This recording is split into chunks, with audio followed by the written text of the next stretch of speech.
Well, thank you for having me tonight. As has been said, I'm running for Congress in CD5 next door, but again, this is kind of a family affair. You probably know people next door in Scottsdale, Tempe, Iwatuki, Fountain Hills, the eastern part of Phoenix, the western part of Mesa, who knows? Get the word out. I'm a trauma surgeon, which means I deal with gunshots, stab wounds, car accidents, and that's where I spent the last 24 hours at Good Samaritan Hospital, downtown Phoenix. I'm also a former military F-16 flight surgeon, so I had the privilege to train and fly with one of our top fighter units in the United States. I own a business in Scottsdale, which is a weight loss internet company. I'm a father of 8-year-old twins. A little fun fact about me, I've volunteered and done surgery in 4 different countries, including 5 weeks in Somalia. You might ask, well, why are you running? Good question. I'm running because the American dream we had growing up is turning into the American nightmare, and we need to restore that and restore it quickly. I had no burning desire to go to Washington to do this, but it has to be done. I'm also running because this precious document that was written in the blood of our forefathers has been trashed and stamped on. I'm running because Obama, Reid, and Pelosi are turning America into a nightmare, and they must be stopped. Consequently, if you've seen our road signs, they say, "Stop Obama." Now, my campaign is focused on 4 critical issues. I've been considered the serious candidate or the issues candidate, and I want to talk about those tonight. Those 4 issues are health care, border security, unemployment, and the economy. So let's go through those. First one, health care. You know, Scott Brown's win a couple months ago seems like days ago or years ago, depends on your perspective, and it was a great win, and then we lost the battle in March with Obamacare. The Democrats missed the key issue with health care, which is cost, C-O-S-T. Right now, health care costs about 1/6 of our economy. 17% of our economy is taken up by health care.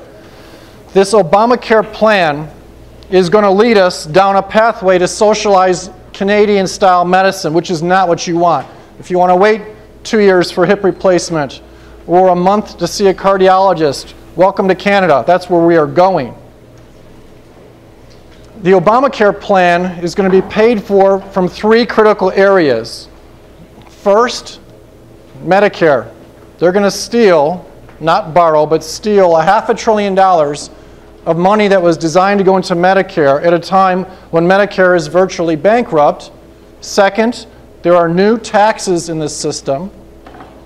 Third, unfunded mandates on our states for Medicaid will be placed on our states in 2018. And you just heard from Ken, we're essentially bankrupt. So what am I going to do about that would be a good question when elected to Congress. 2-prong attack. Number one, like many people, I want to try to overturn, stop, or slow down or do something to the Obamacare plan because it's just a big layer of government we don't need. But the second prong is a really important prong that no one really talks about much. Again, I go back to the one word I said before, cost. The healthcare system is cracking right now. Whether Obamacare passed or not, there are costs in our system that must be reduced or eliminated before the system blows apart. I've written a paper called the HELP Plan, and many of you probably got a copy of that, H-E-L-P. It was designed to show the typical American people what and where the waste in the healthcare system is. There's 5 steps in there. The top 2 are lawsuit reform or malpractice reform, and the second one would be health insurance reform. Collectively, those 2 can reduce the cost of healthcare by $200 to $400 billion per year. So this particular plan, by the way, is only 7 pages, not 2,400. With this particular plan, there's no increased taxes, there's no cuts to Medicare, and there's no unfunded mandates on our states. So that's the second prong attack, is to try to take these topics and these themes and to go to Washington and to address these one at a time. Second topic for tonight, border security. Notice I didn't use the word necessarily immigration. I want to focus on the border. As a physician, I volunteered in 4 countries, including Somalia and Mexico, so I understand compassion and what it's like to take care of people. But when I got to Arizona 5.5 years ago, I realized what it's like to be an Arizona trauma surgeon, and I deal with the ravages of a lack of a border almost on a daily basis in the form of the cartels and the violence in downtown Phoenix. A friend of mine named Robert does IT work for me.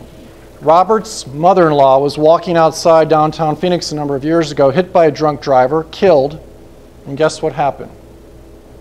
Drunk driver was, guess where he went? Skipped over the border. If you want to understand what's going on in Mexico, Google search a town called Tancetaro. Tancetaro is a nice town, small city, and in a short period of time the cartels came in and they took out the mayor, the entire city council, the 60-member police force, and half the managers of the city. It's now a lawless city.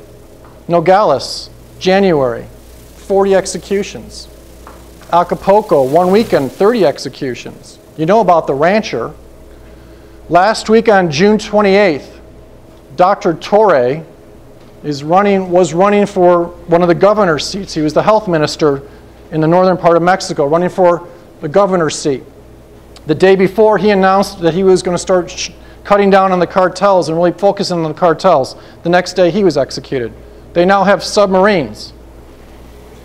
I've been to the border 3 times before it was kind of fashionable by some of our politicians, and here's what I've seen. First, let me tell you about a rancher named John. We went and saw a rancher named John Ladd in the spring. John Ladd has property on the border, and he's one of the lucky ones because his property is on the border where there's a fence. Now, the fence on the southern border, our entire southern border, is only 18% of the border. So only 18% of the border actually has a real fence. That leaves 82% in which there's virtually nothing. But John Ladd, the cattle rancher, is on the fence. I thought that would be pretty interesting to see. I got down there and I realized, looking at this fence, that pretty much anybody in this room could climb over that with a rope ladder.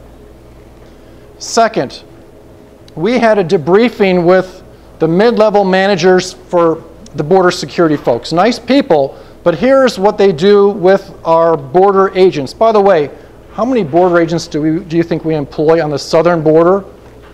Anybody want to guess? How many? Go a little higher, the entire southern border. Double it. 17,000. We pay for 17,000 border agents on the southern border. So I thought that's a pretty good number, and we'll probably see a lot of the border agents. Well, they use something called the football defense. I didn't make this up, they did. They have some of the agents on the line of scrimmage on the border. Some of them are the middle linebackers 10, 20 miles back on the feeder highways. And then many of them are 40, 50 miles back like the free safeties. The reality is, in the trips I've been down there, in 1 4-hour block of time, saw 1 agent. 1 2-hour block of time, saw 2 agents. So getting back to my story about John, there he is, 4th-generation cattle rancher. Take a guess how many people cross his property every day? You've heard it before. Really? Perfect, 100. So Ken's right, 100 people cross his property, not 1 or 2, but 100. Now, the next portion of the take-home message, guess who's crossing? Really important. It is no longer just those looking for work. The cartels have set up shop in America, especially the Southwest. We're the #2 city in the world for home invasions and the #1 for kidnapping in the United States. Felons, the third group coming across, felons from Mexico. It's estimated there's 1 million felons in the United States from Mexico. Fourth, the terrorists. The bottom line, this border is an absolute sieve and it's an abomination. It's going to affect our sovereignty and our security. So what am I going to do about that, you might ask? Well, we wrote our second paper on this particular topic. You have it in your package. Secure our safety. There's 12 steps in here. I want to just highlight the top 3. Step number 1, the wall that's up is inadequate and it needs to be fixed. Barbed wire on the top like our prison walls or like what the Israelis did. So when you extend it across the entire border, that's what the wall should look like. When politicians stand up and say, just finish the wall, they are completely wrong on that topic. Second, remember those border agents we talked about? They're on the highway. They need to be on the border. If they were on the border, they would only have to control a 2,000-mile stretch as opposed to 2,000 miles by 50 miles, a massive block. So unless we moved them down there, I propose we change their name to highway patrol agents. That was a little funny. Now the third thing is an interesting step, and that's the last step I want to talk about. It's to take the wall and the people and marry them up like the Israelis did. They have blockhouses up on their wall, and I propose